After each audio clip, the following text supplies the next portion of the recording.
Capage TV. Capage TV. Osala nyonso yaya, osala nyonso. Nakomi otambola na yo nzambe ye. Nazosutu kozotambola na ngakake. Lulululululululu. Lululululululu. Ayembelaka Yesu ndenge nino. Ayembelaka Yesu ndenge nino. Osala nyonso yaya, osala nyonso. Nakomi otambola na yo nzambe ye. Nazosutu kozotambola na ngakake. Lululululululu. Lululululululu. Ayembelaka Yesu ndenge nino. Ayembelaka Yesu ndenge nino. Double S Prod présente la star originaire du Congo, le monstre d'amour africain, Félix Wazekwa. Monstre d'amour. Qui signe un grand retour sur la scène européenne après 10 ans d'absence. Accompagné de son groupe, Cultura Pays Vie, ils seront à l'affiche au Centre culturel de l'Odyssée à Lyon, Lusignan. Où ils promettent d'éblouir le public et de donner un spectacle chorégraphique exceptionnel. Ça va danser.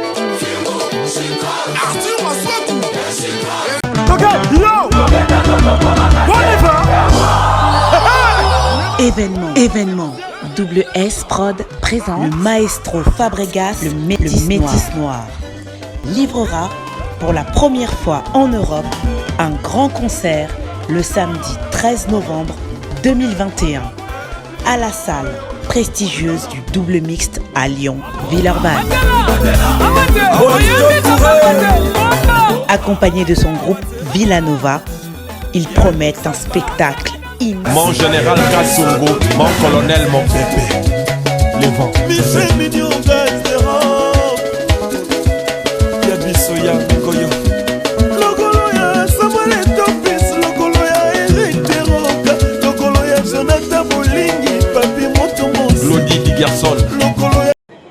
Nous allons à présent passer à la présentation de nos mariés. Pour applaudissements, nous allons demander à M. Brian, ici présent, à Télémi, Tobetelier Maboko Makasi, Tobeti Maboko, tant que M. Brian n'a pas Téléma, voilà.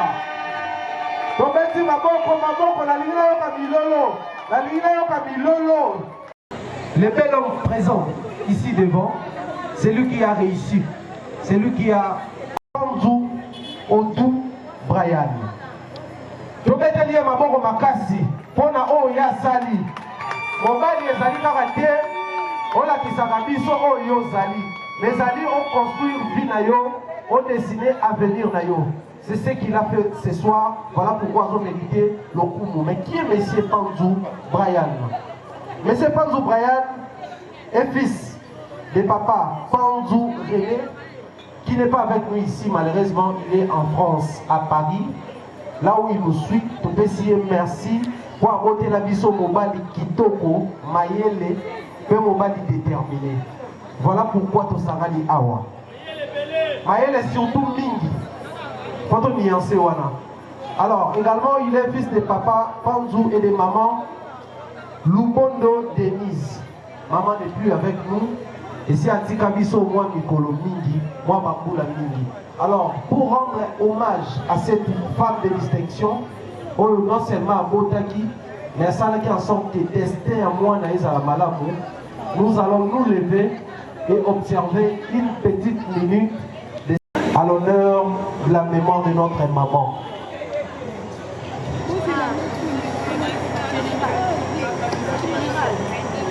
Merci. Est-ce que la famille Panzou, Bazaliawa, Libote Nekonabiso Panzou, ceux qui Bazali Batelemi, Beti Maroko, parce que vous êtes accompagnement à la bino na moment spécial la présentation. Mais c'est pas vous que vous voyez, Azali Bongo Congolais, des pères et de mère. Je me répète. Monsieur Panzou Brian est congolais de père et de mère. Je risquerais de dire et des arrière-grands-parents. Il est vraiment sérieusement congolais, mais il ne réside pas avec nous ici. Il est résident en France, à Paris, là où il vit. Mais ce que vous voyez, il évolue beaucoup plus dans les entrepreneuriats. Il aime bien entreprendre. Mais lui, il est dans les domaines de standarding international. Tout ce qui est à travers les réchauffements climatiques, conservation de la nature et tout ce qui va avec, lui, il entreprend dans ces secteurs-là. Il entreprend en France, en RDC et dans divers pays du monde. Où il y a une grande distinction, une fierté également pour la jeunesse congolaise, la diaspora Nabiso. Voilà pourquoi Nangonga Oyo, je vais très rapidement m'adresser à la diaspora congolaise au Bazar Nabiso. Nous sommes fiers de notre profil de Yaboye. Nous n'avons pas besoin d'une diaspora car pour Bazar Laksamabe, mais Biso Tojipo qui s'appelle Batoa Malabo. Batoa Bavandiawa, Bazali Batoa Diaspora, et nous sommes fiers pour ces grands messieurs. Donc, Bételier, une fois de plus, ma bonne représentation, délégué du développement durable et transport en France. Donc, c'est vraiment un monsieur pétri de talent et très, très intelligent. Où je dirais, anciennement, il a travaillé comme directeur de campagne d'une députée française. Marketing, et je dirais comme ça, et des campagnes. Tout Bételier, ma bonne, on a ma distinction. Mon bal, il est connu. Mon bal, il est profil. Mon bal, il est maillé. Et je pense que moi, Sinayo, elle est très fière de décrocher la trophée à Mouli. C'est une fierté. Voilà, le monsieur Azali Bongo, originaire de la province de Congo central. Là, on a des pères et des mères mathématiques qui étaient Azam moi na Congo central. Azam na origine na bango tobenga ka Congo loi secteur Luozi. Bato babibisaka bangando na mai nde bango. Babibisaka bangando les crocodiles de Luozi. Voilà spécialité na bango. Alors, le monsieur aussi a ses goûts, il est raffolé. Voilà, sa couleur préférée, les animaux couleur bleue, bleu comme les cieux. Votre permission, l'olimato met à ma boko. Tout ça, la tonnerre d'applaudissements. Dans madame Grâce Temomo Pondo, Azali côté le maton, metti ma boko, pe milolo. Voici Alibala. Voici Alibala. Tombez-le ma boko s'il vous plaît. Ma maman, est-ce que Bazali awa? Est-ce que ma maman peut être dans la ligne de sentir ma maman? Voilà, donc mettez ma boko ma casse s'il vous plaît. Voilà. La dame que vous voyez ici, pas plus tard que quelques jours ici, on l'appelait demoiselle. Mais dorénavant, apprenez à l'appeler Madame Panzou. Parce qu'elle appartient à un monsieur. Désormais,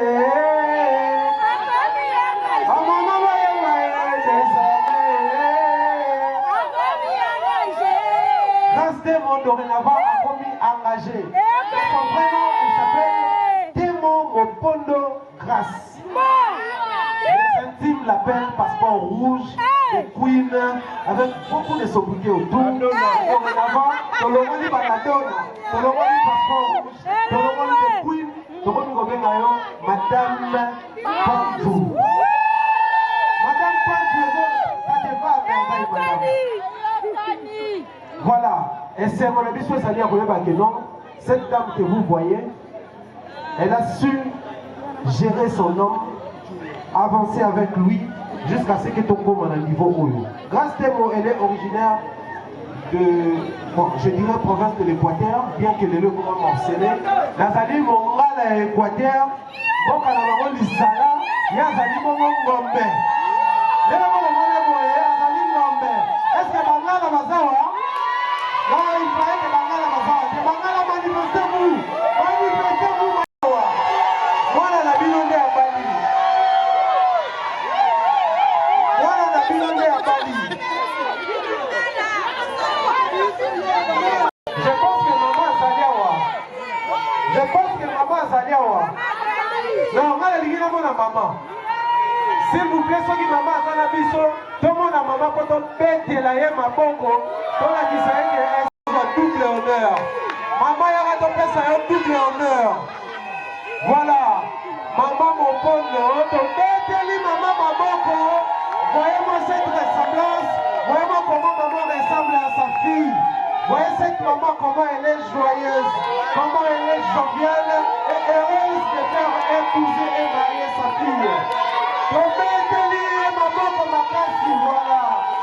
Maman Komili, Maman Vesololi. Voilà.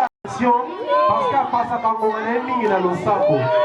Tobeteli, Maman Kopona Motema Losambo. Bana na yo bazala esengo na yo tane ba manifestango. Félicitations maman. Félicitations beaucoup. Grâce à vous, je pense que moi je déjà. Azali bon mon pandisango.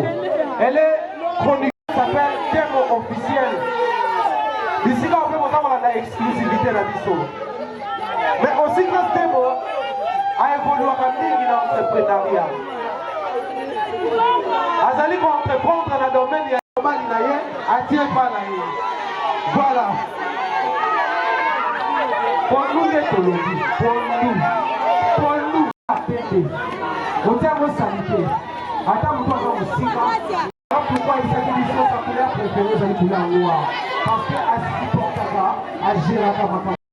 Moi, je pense qu'elle n'a pas la première classe. Je pense que Makuta n'a pas l'avion.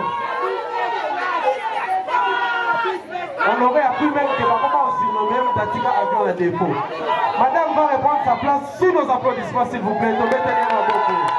Libanga na salo bobo kilangai nelilingi na yo Otsebo nsambe kasi na ngai Otindi ngai na konza na sena mo Yesu Yango na lobi Osala nyonso pona ngai Est-ce que basantu bazawa te?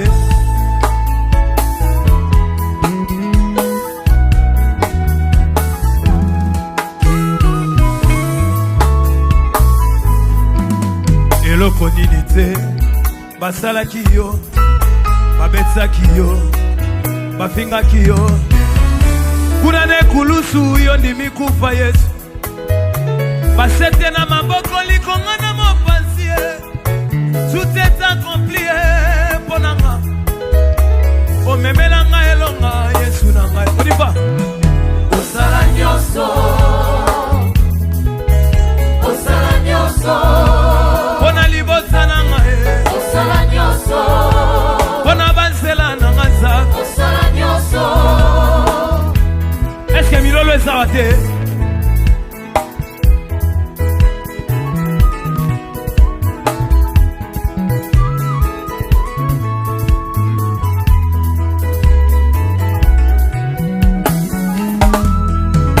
bandaki kosambela na tempelo opesa ye posa motema na ye opesaki ye mwana na kombo ya Samuele yo pendeko na nga zala kaka na kimia ye banda yo balabana bayakaka te fandisama na kimia eza na moto moko asala nyonso andimaki bameta ye mafinga ye nyonso mpona biso osala nyonso ye osala nyonso ye mpona libota na ngai ye mpona libala na nga Nzambe osala nyonso ye osala nyonso Nzambe est-ce que milolo ezawa te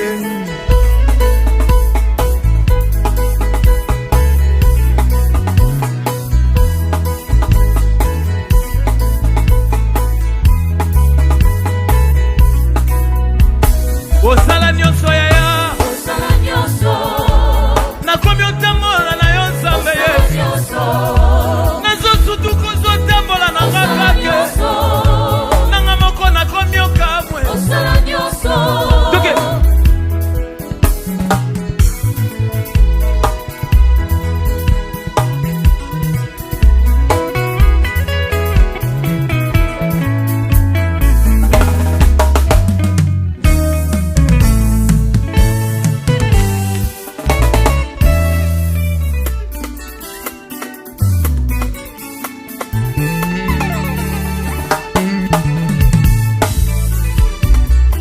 Papa na lola Yesu Mosungi masanto kolona ngaza Olemba na kalika moko tena samo kiloyo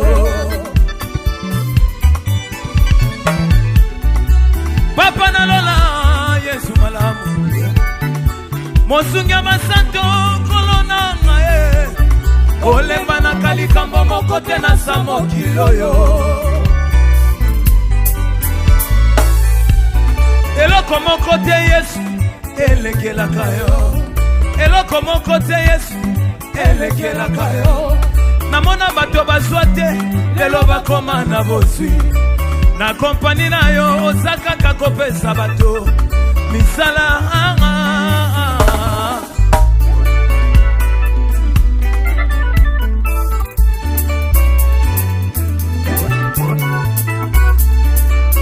Samba motema malamu nano na monate Samba motema boboto na monate Samba motema malamu na monate Abikisaka basusu na maladi ya maba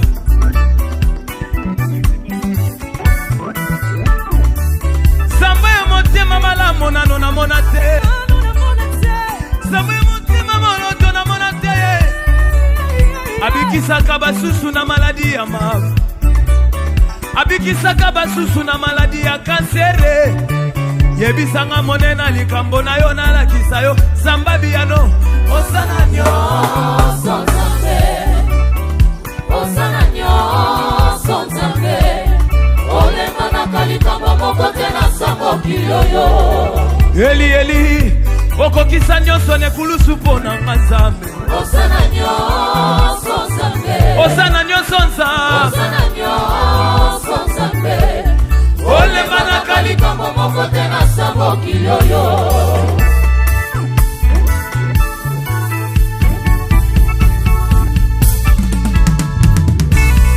Azalite Oya pesa kabana ye Azalite Oya kokisaka Baposa ya mitema Osana nyoso nzambe Osana nyoso nzambe Osana nyoso nzambe Olemba na kalikambo moko tena sambo kiloyo Na nzela ya makila Ngana komi mwana na yo Na nzela kulusu Ngana swinyo soya ofele Osala ya mingi Pona bomwe na nga Yango na lobie Merci Merci Pona misala ne kulusu Merci Yesu nange Merci Yesu nange Merci Yesu nange Merci Yesu nange Merci Yesu nange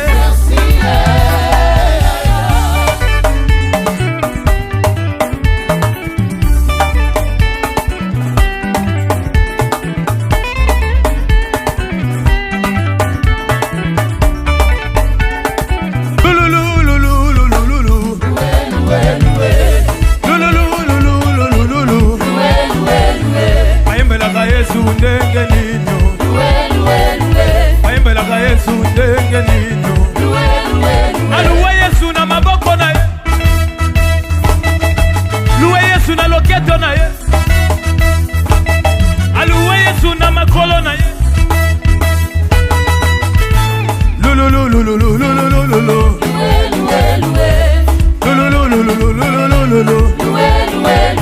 Mayembelaka Yesu ndenge nini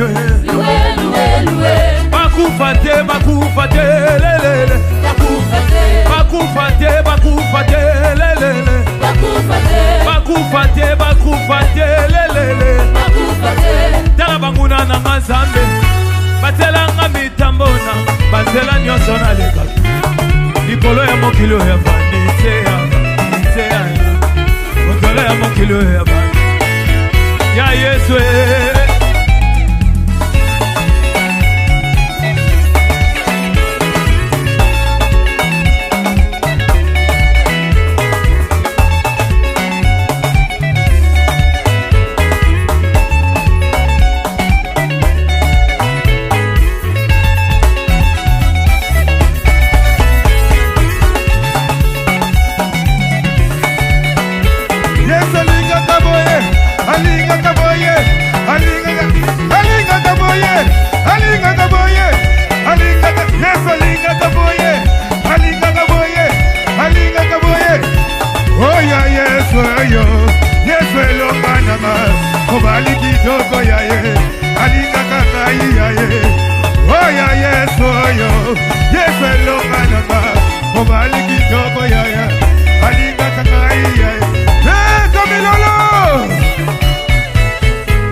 ya mokili oyo avandi se ya motolo ya mokili oyo avandi ya Yesu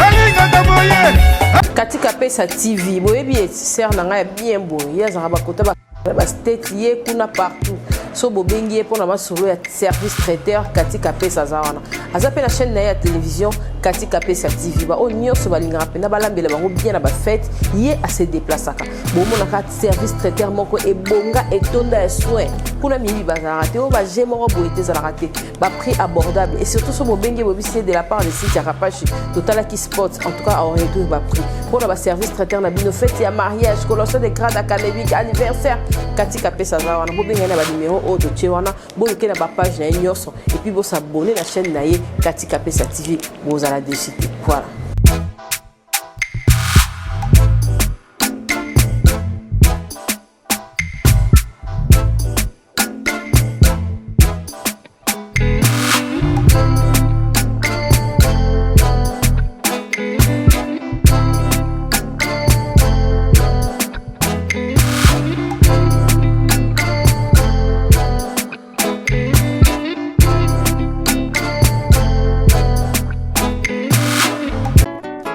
Roger Mazele, Beken Toulengana.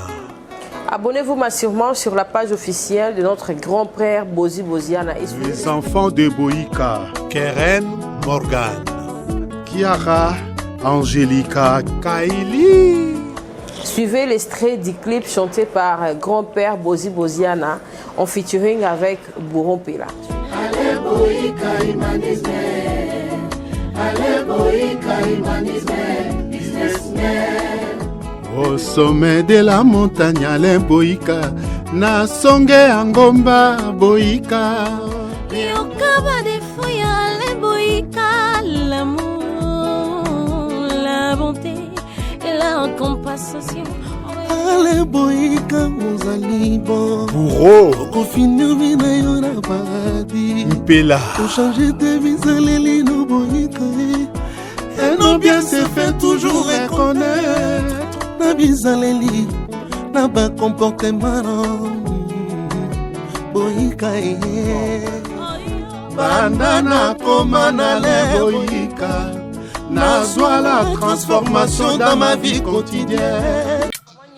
Bato nyonso na Capage télévision na ba émission na ngani nyonso bomona nde na ngengaka nde na bima kitoko nde na zala kitoko Ginette R aye bokela ba page na nyonso bo commander ba perruque nyonso bolingi nde na zabo na za perruque mais aka lokwa plante olingi plante ezali olingi perruque ezali ye moka sala ba perruque kitoko très très professionnel à Paris mais atindaka partout aux en Afrique aux en Europe aux en Amérique Ginette R aza partout pour la perruque na ye bolingi ba tissage ya kitoko Ginette R azali bolingi ba perruque ya kitoko bomona couleur ya kabelo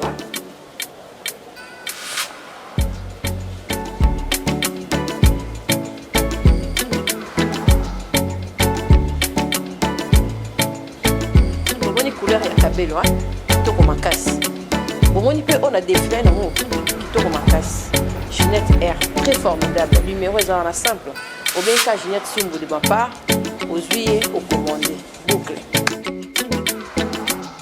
Capage TV.